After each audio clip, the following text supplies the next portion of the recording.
Hello students, I hope you have seen my previous 3 lectures on electricity. Okay, अगर वो आपने नहीं देखे तो सबसे पहले आप वो देखिएगा, उसके बाद ही आप 4th लेक्चर देखना, तभी आपको ये पूरा का पूरा अच्छे से समझ में आ जाएगा। तो टॉपिक को हमने स्टार्ट किया था जिसका नाम है इलेक्ट्रिसिटी। तो इस टॉपिक में बहुत सारे बिट्स मैंने आपके कवर किए हैं। ओके, तो इस टॉपिक के जो रिमेनिंग बिट्स है वो हम आज कवर करते हैं। तो ये कुछ टॉपिक के टेबल ऑफ कंटेंट है जो अभी तक देखें: electric charge, electric current, potential difference, ohm's law, factors on which resistance of conductor depends, that is resistivity, resistance of system of resistor, ये कल भी मैंने आपको पढ़ाया था। और उसके बाद heating effects of electric current. Okay, और उसके कुछ एप्लीकेशन है, और लास्ट में इलेक्ट्रिक पावर। ठीक है, तो ये सब बिट्स हमें मतलब आज के लेक्चर में ख़त्म हो जाएंगे, लेकिन ये टॉपिक अभी ख़त्म नहीं होगा। ओके, क्योंकि इस टॉपिक को पढ़ाते वक्त मैंने आपको थ्योरेटिकल बिट तो एक्सप्लेन कर दिए हर एक अच्छे से, लेकिन इस टॉपिक के न्यूमेरिकल को और भी ज़्यादा हमें करना है। जो न्यूमेरिकल मैंने दिए आपको टॉपिक के बीच बीच में, वो जस्ट एक सिंपल लेवल के न्यूमेरिकल्स थे, आपको जस्ट वो फार्मूला समझने के लिए। लेकिन इससे भी ज़्यादा हायर ऑर्डर के क्वेश्चंस हमें एग्जाम में आते हैं, तो उस हिसाब से हमें प्रिपरेशन करना है। तो इस टॉपिक को फर्स्ट लेवल में हमने स्टडी कर दिया, लेकिन अब इसके बाद जो लेक्चर्स आने वाले हैं वो टॉपिक सेकंड लेवल के लेक्चर्स में ले कर आने वाला हूँ इस टॉपिक के बिट्स पर। इस कारण अगर आपने वो पहले वीडियोस मेरे अगर देखे हैं तो आपको अभी इसके बाद जो आने वाले लेक्चर्स है उसके अंदर क्या हो रहा है ये आपको जल्दी से समझ में आ जाएगा। अगर वो आपने नहीं पढ़ा है तो वो जल्दी से पढ़िएगा, तभी आपको अगले लेक्चर्स में अच्छे से समझ में आ जाएगा। और जो भी टास्क मैं अगले लेक्चर से आपको देने वाला हूँ वो आप ज़रूर जल्दी से कंप्लीट कर सकोगे। ओके, तो देखिएगा आप नेक्स्ट। तो लास्ट लेक्चर जैसे हमने देखा था resistors in series and parallel, उसका जस्ट एक सिनॉप्सिस लेते हैं हम। जैसे आपको पता होगा, अगर 3 रजिस्टर्स को हम 1 बाय 1 कनेक्ट करते हैं तो उसे रजिस्टर्स इन सीरीज़ कहा जाता है। So these are the 3 resistor R1, R2, R3 connected across battery having potential difference V। Okay, और इस बैटरी की वजह से टोटल करंट I प्रोड्यूस होने वाला है जो तीनों रजिस्टर्स में पास होने वाला है। ओके, तो as we know in series combination current is constant, that's why potential difference changes at every register। R1 में आएगा V1, R2 में जाएगा V2 और R3 में जाएगा V3। तो टोटल पोटेंशियल डिफरेंस V किसका एडिशन होगा? V1 plus V2 plus V3। ठीक है, तो V1 का value potential across first resistor क्या आएगा? IR1 प्लस V2 का value potential difference across R2 कितना आएगा?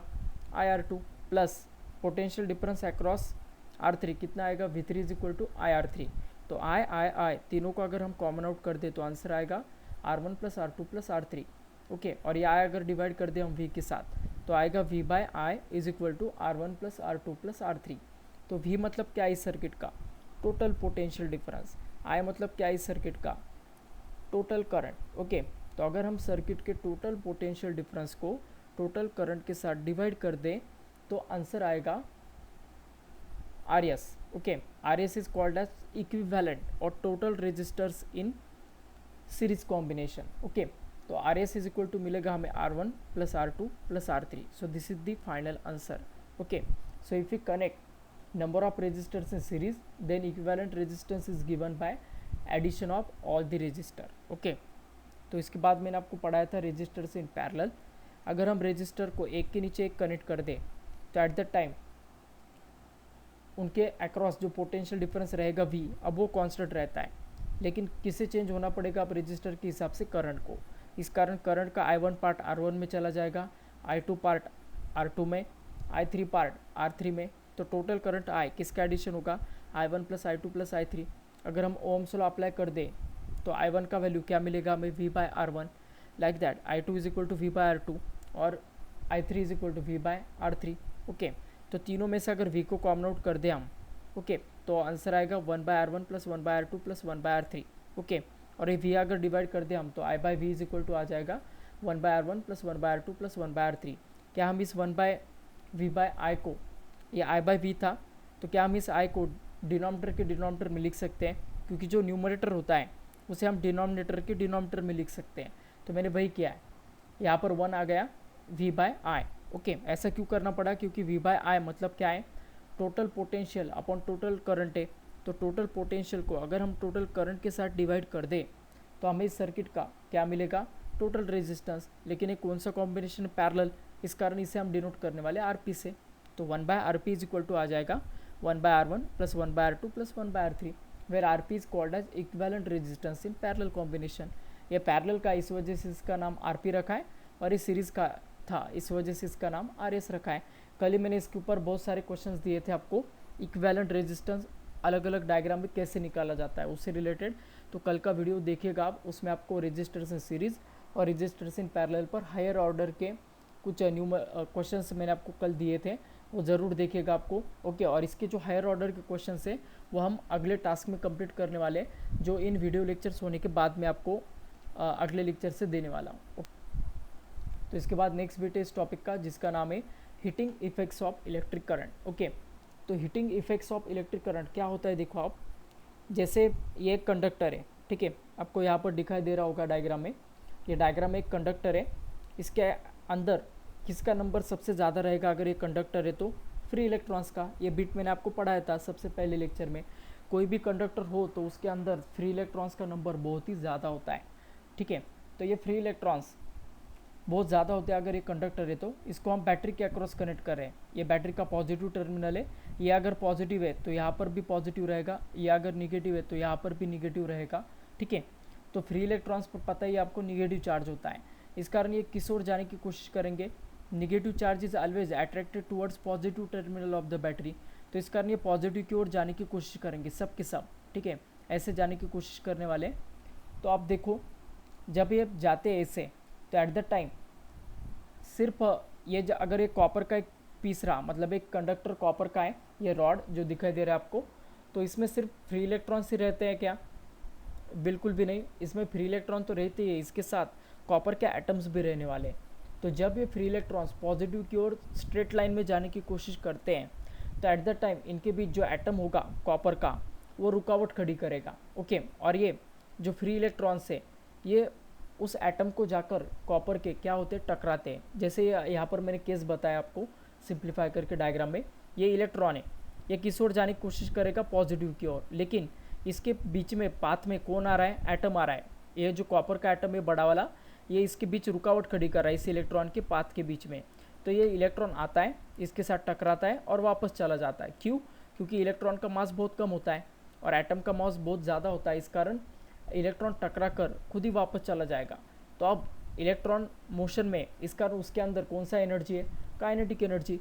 तो जब ये इलेक्ट्रॉन कोलाइड होगा इस एटम के साथ, तो ये कुछ एनर्जी को लूज कर देता है हवा में, और वो एनर्जी क्या प्रोड्यूस करने के लिए यूज़ किया जाता है, हीट। समझ में आ रहा है? तो जैसे हम किसी कंडक्टर के अक्रॉस करंट ज़्यादा देर तक पास करते हैं, वो कुछ देर बाद हीट प्रोड्यूस करने लगता है, ओके, उसके अंदर हीट प्रोड्यूस होता है। इसी इफेक्ट को कहा जाता है heating effects of electric current.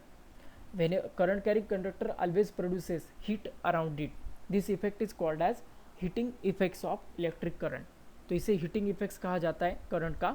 अब इसका एक डेरिवेशन शॉर्ट वो देखते हैं हम। जैसे आपको पता होगा पोटेंशियल डिफरेंस P का क्या फॉर्मूला आता है, W/Q। W मतलब वर्क, Q मतलब चार्ज। तो W इज इक्वल टू क्या आ जाएगा, VQ, ओके। तो देखो आप, according to Ohm's law V is equal to क्या होता है, IR, और Q इज इक्वल टू क्या होता है, IT, हमारा करंट का सबसे पहला फॉर्मूला, ओके। तो क्या मैं Q और V का वैल्यू यहाँ पर सब्स्टिट्यूट कर सकता हूँ, तो V का वैल्यू IR और Q का वैल्यू IT, ये मैंने सब्स्टिट्यूट कर दिया। यहाँ पर T है, ठीक है, याद रखिएगा। तो ये IT, ये I और ये I, ये मल्टीप्लाई होकर क्या बन जाएगा, I², ओके। और ये R इंटू T क्या बन जाएगा, ये RT, ठीक है। तो W इज इक्वल टू मिल गया हमें I² RT। W मतलब वर्क डन, I मतलब करंट, ओके, R मतलब रेजिस्टेंस और T मतलब टाइम, ठीक है। तो यहाँ पर जो वर्क क्रिएट हो रहा है, ये इलेक्ट्रॉन एक जगह से दूसरी जगह जाते वक्त उसका वैल्यू I² RT है। लेकिन यहाँ पर जो वर्क क्रिएट कर रहा है ये इलेक्ट्रॉन, ये क्या प्रोड्यूस करने के लिए यूटिलाइज किया जा रहा है, किसके लिए ये हमें यूज़ होने वाला है, हीट प्रोड्यूस करने के लिए। इस कारण जितना यहाँ पर वर्क क्रिएट होगा इलेक्ट्रॉन के फ्लो की वजह से, उतना का उतना वर्क हीट प्रोड्यूस करने में हमें काम आने वाला है। इस कारण हम वर्क को रिप्लेस करने वाले हीट से, H से, ओके। तो H इज इक्वल टू मिल गया हमें पहला equation I² RT। So this equation I² RT is called as Joule's law. इस इक्वेशन को क्या कहा जाता है, जूल्स लॉ, ओके। तो according to Ohm's law R is equal to क्या होता है वी बाय आई, हमारा ट्रायंगल याद करो ओम्स लॉ का, उस हिसाब से देखो फॉर्मूला आर का क्या आता है वी बाय आई। ओके, तो ये वी बाय आई वैल्यू हमें आर का यहाँ पर सब्स्टिट्यूट करना है। तो क्या आएगा equation H is equal to I square as it is, R का value V by I put कर दिया और टी। ओके, तो आई और आई स्क्वायर का आई कट हुआ, फाइनल आंसर मिला वी आई टी। तो ये एक अनदर इक्वेशन मिल गया हमें हीट का। ओके, और उसके बाद लास्ट इक्वेशन है, इस इक्वेशन में हमें आई का value V by R substitute करना है। ठीक है, तो आई का वैल्यू अगर मैं वी बाय आर सब्स्टिट्यूट कर दूँ, ठीक है, तो क्या मिलेगा V into V by R into T, तो फाइनल आंसर आ जाएगा V square by R into T. तो ये तीन हीट के फॉर्मूले, H is equal to I square R T, H is equal to V I T और H is equal to V square by R into T. बस इतना ये bit है जिसका नाम है heating effects of electric current. ठीक है, तो अब इसके कुछ एप्लीकेशंस भी है, जैसे आपको पता होगा इलेक्ट्रिक हीटर, इलेक्ट्रिक आयरन, इसके अंदर हम करंट पास करके हीट प्रोड्यूस करते हैं, तो उसमें हम यही प्रिंसिपल यूज़ करते हैं जिसका नाम है heating effects of electric current. उसके बाद फिलामेंट ऑफ बल्ब, आपको पता है जो बल्ब का फिलामेंट होता है, जो फ्लोरोसेंट बल्ब हम पिछले ज़माने में यूज़ करते थे, येलोइश कलर का जो बल्ब था, उसके अंदर जो एक कह सकते हैं हम जो चमकने वाला पार्ट होता है एक कॉइल के जैसा, उसको फिलामेंट कहा जाता है और वो टंगस्टन से बनता है। वो जो बल्ब का लाइटनिंग प्रोसीजर होता है, बल्ब जो लाइट इमिट करता है, वो भी according to heating effects of electric current वो प्रोड्यूस करता है। उसके बाद नेक्स्ट है इलेक्ट्रिक फ्यूज़। ओके, इसके गिव रीज़न को हम अच्छे से देखने वाले बाद में, तो लेटर ऑन मैं आपको अच्छे से क्लियर करूँगा इस बिट को। और लास्ट में निक्रोम वायर, आपको पता है ऑपरेशन करते समय हमें अगर हमें पेट का ऑपरेशन करना है तो उस पेट को फाड़ना पड़ता है, तो वहाँ पर हम कैंची लेकर उस पेट को नहीं फाड़ते। ओके, क्योंकि उस वजह से इन्फेक्शन हो सकता है और जो नहीं कट होने वाला पार्ट है वो भी कट हो जाएगा, इस कारण वहाँ पर बहुत ही प्रिसाइज कटिंग लगता है हमें। तो एट दैट टाइम हम निक्रोम वायर यूज़ करते हैं। तो ये निक्रोम वायर के अंदर करंट पास किया जाता है, निक्रोम वायर उस वजह से हीटअप हो जाता है और उस वजह से जितना हमें पार्ट काटना है उतना ही पार्ट कट किया जाता है और उस वजह से जो इन्फेक्शन होने का खतरा होता है वो नहीं हो जाता है। तो इस कारण निक्रोम वायर हम मेडिकल पर्पज़ में यूज़ करते हैं। वो कौन से प्रिंसिपल पर वर्क करता है, heating effects of electric current. तो बहुत सारे एप्लीकेशन इसके, उसके कुछ एप्लीकेशन जो हमारे सिलेबस में है उतने मैंने आपको बताएं। ओके, इसके ऊपर हम क्वेश्चन आंसर सेक्शन में अच्छे से फोकस करने वाले हैं और उसके ऊपर थ्योरेटिकल क्वेश्चन भी हम वहाँ पर देखें। तो इसके बाद नेक्स्ट सेक्शन इस टॉपिक का न्यूमेरिकल सेक्शन। ठीक है, तो देखो अब 100 joule of heat is produce each second in a 4 ohm resistance, find the potential difference across the resistor. तो 100 जूल हीट है तो H is equal to 100 joule, R is equal to 4 ohm और each second का है मतलब time is equal to 1 second. और क्या पूछा है आपको, पोटेंशियल डिफरेंस मतलब V का वैल्यू निकालना है। तो H का फॉर्मूला याद करो जो मैंने अभी बताया आपको in terms of I, R and T, तो आपको मिलेगा H is equal to I square R T. ठीक है, तो I का वैल्यू इस हिसाब से क्या मिलेगा हमें, I का वैल्यू देखो आप H बाय आर टी और उसका अंडर रूट लेना पड़ेगा अगर I का वैल्यू चाहिए तो H का वैल्यू पुट कर दिया 100, R का वैल्यू 4 इंटू 1, तो इसका आएगा अंडर रूट 25, अंडर रूट 25 मतलब भी क्या होगा 5 एम्पियर। तो करंट का वैल्यू मिल गया हमें 5 एम्पियर। तो I का वैल्यू हमारे पास है, R का वैल्यू भी है, तो क्या हम V का वैल्यू निकाल सकते हैं अकॉर्डिंग टू ओम्स लॉ। तो बताओ according to Ohm's law V is equal to क्या आएगा IR। तो I का वैल्यू 5 एम्पियर पुट कर दिया, R का वैल्यू 4 ओम, तो आंसर आ गया 20 volt. So this is the final answer. Okay, question number second, compute the heat generated while transferring 96000 coulomb of charge in 1 hour through a potential difference of 50 volt। ठीक है, तो यहाँ पर आपको charge दिया है Q is equal to 96,000 coulomb, time दिया है 1 आवर, वोल्टेज दिया है 50 वोल्ट। ओके, तो यहाँ पर हमें क्या निकालना है, पोटेंशियल डिफरेंस। ओके सॉरी, यहाँ पर हमें हीट निकालना है, हीट जनरेट है। तो हीट का फॉर्मूला पता है आपको, H is equal to VIT होता है। ओके, लेकिन I दिया है कि हमें नहीं, V का वैल्यू दिया था 50, टाइम का वैल्यू दिया है 1 आवर। ठीक है, तो I का वैल्यू क्या होता है बताओ मुझे, I is equal to Q by T, तो टी कट हो गया। ठीक है, तो I का वैल्यू क्या, फाइनली H का वैल्यू क्या मिलेगा 50 इंटू 96000। ओके, क्योंकि Q का वैल्यू 96,000 था, V का वैल्यू 50, तो वो पुट कर दिया, फाइनल आंसर आ गया 4,80,000। ओके, ऐसे कुछ नंबर आ रहा है, तो इसको हम अगर इसके 3 जीरोस कट कर दें हम, तो हमें किलो जूल में आंसर मिलेगा। तो H इज इक्वल टू आ जाएगा answer 4800 kilo joule. This is the final answer. Next आएगा अब electric power. Okay, last bit है इस टॉपिक का ये, इसके बाद टॉपिक खत्म होता है। इलेक्ट्रिक पावर मतलब क्या होता है, the rate of doing work is called as power.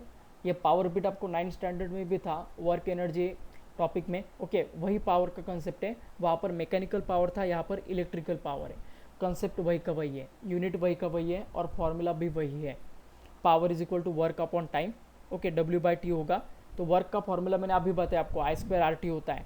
तो उसे अगर हम टाइम से डिवाइड कर दें तो TT कैंसिल होगा, फाइनल आंसर मिलेगा I²R। तो अनदर फॉर्मूला आएगा V²R। मतलब जो भी हीट के फॉर्मूलेज है 3, कौन से I²RT, VIT और V²/R इंटू टी। तो तीनों फॉर्मूले से टी को निकाल दो आप, तो आपको पावर का फॉर्मूला मिल जाएगा। तो पावर के 3 फॉर्मूलेज हमें मिलने वाले हैं, I²R, V²/R और VI। ओके, तो याद रखना ऐसा यूनिट ऑफ पावर होता है watt. So 1 watt is equal to आ जाएगा 1 जूल अपॉन 1 सेकेंड, क्योंकि वर्क को हम जूल्स में मेजर करते हैं, टाइम्स को सेकेंड में, तो पावर को किस में करने वाले, वैट में। तो 1 वैट इज इक्वल टू आ जाएगा 1 joule upon 1 second. Okay, like that. 1 kilo watt is equal to आएगा 1000 वैट। और 1 हॉर्स पावर, एक अनदर इंपॉर्टेंट यूनिट है पावर का, हॉर्स पावर। तो 1 HP इज इक्वल टू आ जाएगा 746 वैट। इसका कन्वर्जन याद रखना, MCQ में आता है। इसके बाद कमर्शियल यूनिट ऑफ एनर्जी है। एनर्जी का यूनिट तो जूल है, लेकिन एनर्जी अगर बड़े पैमाने पर अगर हमें मेजर करना हो तो at the time joule unit है बहुत ही छोटा हो जाता है। तो एट द टाइम हम एनर्जी का एक बड़ा वाला यूनिट यूज़ करते हैं जिसका नाम है किलोवाट आवर। ठीक है, तो पावर देखो आप, हीट मतलब एक टाइप का एनर्जी है, तो हम वर्क को एनर्जी ई से रिप्लेस करने वाले। तो P इज इक्वल टू क्या आएगा, एनर्जी अपॉन टाइम। तो इस हिसाब से एनर्जी का क्या फॉर्मूला हो जाएगा, energy is equal to T ऊपर जाके मल्टीप्लाई होगा P के साथ। So energy is equal to power into time. तो अगर हम एनर्जी का 1 यूनिट मेजर करते हैं तो ये 1 यूनिट का वैल्यू होगा, पावर का वैल्यू उस समय किलोवाट आएगा और टाइम का वैल्यू आवर्स में। तो अगर हम पावर को किलोवाट में और टाइम को अगर आवर में मेजर कर दें और उस समय अगर हम एनर्जी मेजर करते हो तो उस एनर्जी को किलोवाट आवर या फिर यूनिट से इंडिकेट किया जाता है। आपको पता होगा हर महीने आपके घर में MSCB का पर्सन आता है जो इलेक्ट्रिसिटी का रीडिंग मेजर करता है, और वो आपको बताता है कि आपके घर में 100 यूनिट्स हो गए, 50 यूनिट्स हो गए। ओके, तो उस हिसाब से आपका बिलिंग होता है और आपको हर महीने बिल पे करना पड़ता है MSCB को, तभी आपका इलेक्ट्रिकल पावर सप्लाई कंटिन्यूसली चालू रहता है। ओके, तो वो जो यूनिट होता है वो यूनिट मतलब ही किलोवाट आवर होता है। तो आपने अगर 1 यूनिट आपके घर में बिजली इस्तेमाल किया, इसका क्या मतलब है, आपने 1 किलोवाट पावर यूज़ किया 1 आवर में। ओके, ऐसा उसका मीनिंग होता है अगर 1 यूनिट हो तो। ठीक है, तो उस हिसाब से आपके बिजली का पेमेंट आप करना पड़ता है। अगर कितने यूनिट्स आपने यूज़ किए उस हिसाब से multiply by per unit cost, 1 unit के कॉस्ट को मल्टीप्लाई करके आपके इलेक्ट्रिसिटी का बिल निकाला जाता है। तो एक किलोवाट आवर बड़ा यूनिट है एनर्जी का और इसका छोटा यूनिट है जूल। तो हम उसके बीच का कन्वर्जन देखते हैं, किलोवाट आवर। तो 1 किलोवाट इज इक्वल टू क्या बताया था मैंने, 1000 वैट। तो वो पुट कर दिया, किलोवाट की जगह 1000 वैट इंटू 1 आवर की जगह क्या आएगा, 3600 सेकेंड। ठीक है, तो 1 आवर को रिप्लेस कर दिया 3600 सेकेंड से। तो ये 3600 और ये 1000 मल्टीप्लाई होकर कुछ ऐसा नंबर आएगा। ओके, वैट इंटू सेकेंड, ये वैट मल्टीप्लाई होगा सेकंड के साथ। तो वैट को अगर हम सेकंड के साथ मल्टीप्लाई कर दें तो क्या मिलेगा हमें, जूल। तो इस कारण इस वैट इंटू सेकंड को मैं रिप्लेस करूँगा जूल से। ओके, जो कन्वर्जन हमें चाहिए था। और अब इस पॉइंट को हमें, अब पॉइंट कहीं पर नहीं होता है, मतलब कहाँ पर होता है, सबसे लास्ट वाले नंबर के बाद होता है। तो ये सबसे लास्ट वाला जो 0 है इसके बाद पॉइंट है। अगर हम इसे यहाँ से यहाँ लाएंगे तो 10⁻1 से मल्टीप्लाई करना पड़ेगा, यहाँ पर लाएंगे तो 10⁻2, 10⁻3, 10⁻4, 10⁻5 एंड 10⁻6। तो इस कारण अगर मैं इस नंबर को 3.6 लिखता हूँ तो मुझे कितने पावर से मल्टीप्लाई करना पड़ेगा, 10⁻6 से। तो ये कन्वर्जन याद रखना, between kilowatt hour to joule. So 1 kilowatt hour is equal to आ जाएगा 3.6 इंटू 10⁻6 जूल। ओके, तो यहाँ पर हमारा पूरा चैप्टर खत्म होता है थियोरेटिकली। तो इसके ऊपर एक क्वेश्चन दिया है जस्ट आपको समझने के लिए। इसके हायर ऑर्डर के क्वेश्चन दोबारा मैं बता रहा हूँ, हर एक सेक्शन के हम सेपरेट लेक्चर्स में लेने वाले हैं, इस कारण पूरा डिटेल में ये टॉपिक मैं आपको पढ़ाने वाला हूँ। जस्ट एक सिनॉप्सिस टाइप मैंने आपको टॉपिक पढ़ा दिया थियोरेटिकल बीट, और उससे रिलेटेड एक जस्ट इंट्रोडक्टरी न्यूमेरिकल, इसलिए अब डिटेल में हमें ये टॉपिक देखना है। अगले कुछ लेक्चर्स में मैं आपको इन्हीं टॉपिक के ऊपर डीप में क्वेश्चंस देने वाला हूँ, तो बहुत ज़रूर आप अगले वीडियोज़ को देखिएगा। अब यहाँ पर एक लास्ट क्वेश्चन दिया है, a TV set of 200 watt operated 2 hours पर day, calculate the energy consumption in a month of April. Okay, if the cost of unit is 5 rupees then calculate the total cost. तो एक TV set है जो हर दिन 200 VAT power consume करता है, उसका power VAT इस दिया है, तो P is equal to 200 watt. लेकिन जब कभी भी हम पावर वैटेज निकालते होते हैं एट दैट टाइम हमें पावर किस में चाहिए होता है, किलो वैट में। तो वैट का कन्वर्जन किलो वैट में अगर चाहिए तो हमें 1000 से डिवाइड करना पड़ेगा। तो 200/1000 आ जाएगा 1/5 वैट, ठीक है। और वो टीवी 2 आवर्स पर डे यूज़ कर रहे हैं हम, हर दिन 2 घंटा यूज़ कर रहे हैं हम, और उसका कॉस्ट एस्टिमेशन हमें निकालना है, energy consumption in a month of अप्रैल। तो अप्रैल मंथ में कितने डेज होते हैं याद करो। तो अप्रैल मंथ में 30 डेज होते हैं। तो एक दिन अगर वो 2 घंटा यूज़ कर रहे हैं हम टीवी को, तो 30 दिनों में कितना घंटा यूज़ करेंगे हम उसे, 60 आवर्स। ओके, तो टोटल टाइम कितना होगा वो टीवी ऑपरेशन का, 60 आवर्स। तो हमें अब एनर्जी कंजम्पशन निकालना है। तो एनर्जी कंजम्पशन का फॉर्मूला है E = P × T, power into time. तो पावर किस में चाहिए होता है, किलोवाट में, जिसका वैल्यू 1/5, और टाइम किस में चाहिए होता है, आवर्स में, जो 60 आवर्स है। सो 1/5 × 60 आवर, तो आंसर आ जाएगा 12 यूनिट। तो उस पूरे मंथ में वो टीवी सेट की वजह से कितना यूनिट कंज्यूम होगा, 12 यूनिट्स। ओके, और एक यूनिट का कॉस्ट कितना है, 5 rupees. Okay, so number of units कितने आने वाले, 12 × 5, तो आंसर आ जाएगा 60 रुपीज़। तो इतना बिल उस पर्सन को पे करना पड़ेगा, एमएससीबी को, तभी उसका पावर सप्लाई कंटिन्यूसली ऑन रहेगा। इस वजह से कहता हूँ टीवी कम देखा करो, इतना बिल आ जाता है। ओके, तो आज के लेक्चर में इतना ही। हमारा पूरा टॉपिक यहाँ पर ख़त्म हो गया है, जिसका नाम है इलेक्ट्रिसिटी। लेकिन ये टॉपिक जैसे मैंने आपको बताया थियोरेटिकली और एक बेसिक लेवल पर मैंने आपको पढ़ाया, इसका एडवांस लेवल हम करने वाले हैं। लेकिन उसमें जाने से पहले आप प्रीवियस मेरे जो 4 लेक्चर्स हैं सभी को अच्छे से कॉन्सेंट्रेट करके देखिएगा, उसे जितना हो सके उतना लिखिएगा, जितना भी मैंने स्लाइड्स पर दिया है। हर समय लेक्चर देखते वक्त स्क्रीनशॉट लेते जाना, जो भी स्लाइड में चेंज कर रहा हूँ उसका, और बाद में उसे एक नोटबुक में लिखते जाना, ठीक है। तो कुछ भी दिक्कत आया तो आप कमेंट बॉक्स में कमेंट करते जाइएगा, तभी मुझे समझ में आएगा कि आपको कितना समझ में आ रहा है और कितना नहीं आ रहा है। उस हिसाब से मैं मेरे लेक्चर्स में चेंज करूँगा। ओके, तो ज़रूर कमेंट कीजिएगा। ओके, इस वीडियो को अगर आपको कुछ समझ में नहीं आता है तो। Thank you.